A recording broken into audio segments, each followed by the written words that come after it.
This is Suzanne Wagner, and I'm doing the intuitive patterns for the month of June 2022.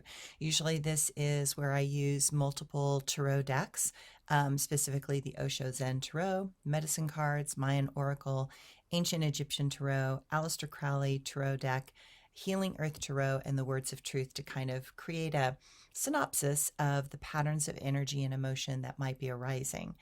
So in June, in the Osho Zen Tarot, we have rebirth, maturity, and fighting.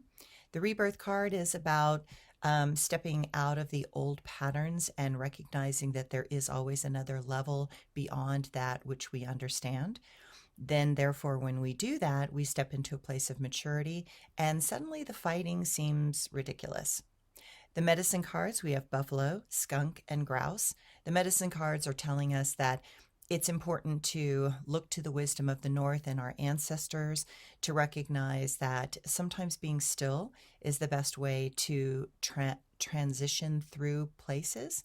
The skunk says, don't make a stink, don't get into your ego and arrogance and think you have to show off. The grouse says instead, dance the dance of life, mating, connection, springtime.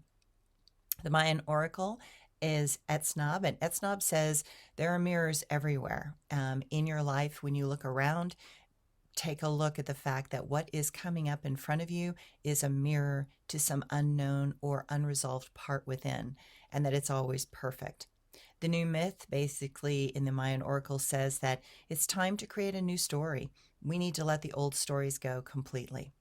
The ancient Egyptian tarot, the King of Discs, says, pay attention to the money, be aware of what's going on in the world, be careful with the finances. The Princess of Cups says, listen to your intuition and flow. And the Seven of Swords says, there's shit going on that you don't know about, and things are behind the scenes, and you could get robbed, people are in a desperate state, recognize that not everything is what it seems. The Aleister Crowley deck, Valor. The Valor card says, yes, you're exhausted. Yes, everyone is exhausted. Yes, there are moments we just want to give up, but don't, because the Lover's card says there is always love and a support when we need it the most. The Debauch card says, don't get caught in addiction, obsession, blame, all the negative emotions. Instead, go into truce, which is about balance and harmony. Look at things objectively. We've got the Knight of Cups, which says, again, don't step towards addictions. Don't step towards medicating yourself. Don't go into avoidance patterns, because the Universe card says we are close to a shift. We're close to a transition point, and you probably need all your faculties in order to do it. The Healing Earth Tarot card says there's death. Well, there's death. A lot of people are leaving the planet. That's pretty obvious for a multitude of reasons. The World card, which says, again, the world will keep going no matter what we think or what we do. The world will continue. And the Seven of Shields says we need to really recognize that sometimes we have to put some energy in order to get something back. And then we have the Words of Truth. We have the Father card, mastery, beauty, and life.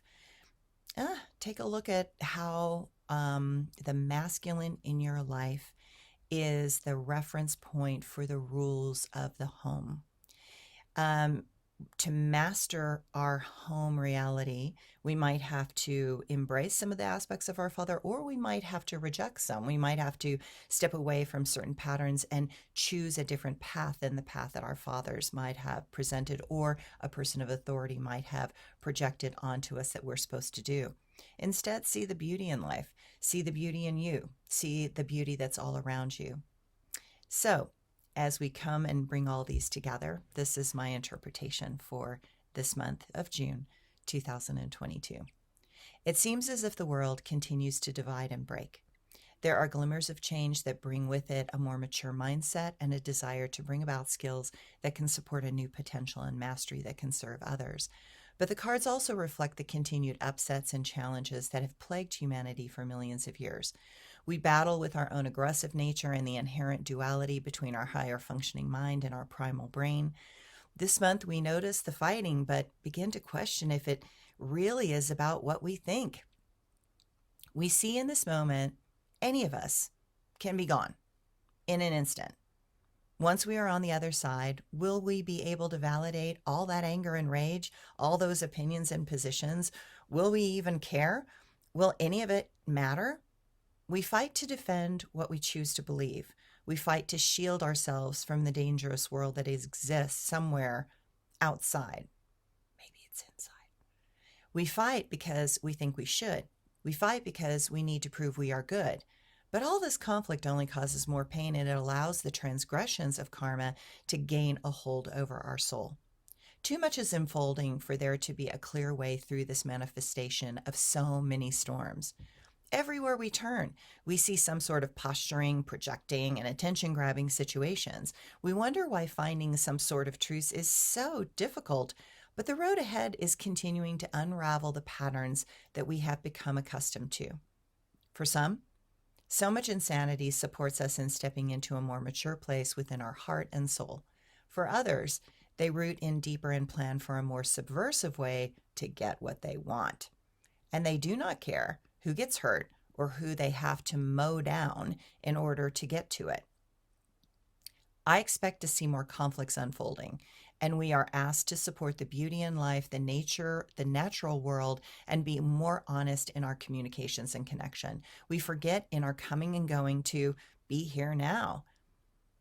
When we are not in the now, all of the beauty in life will just pass us by.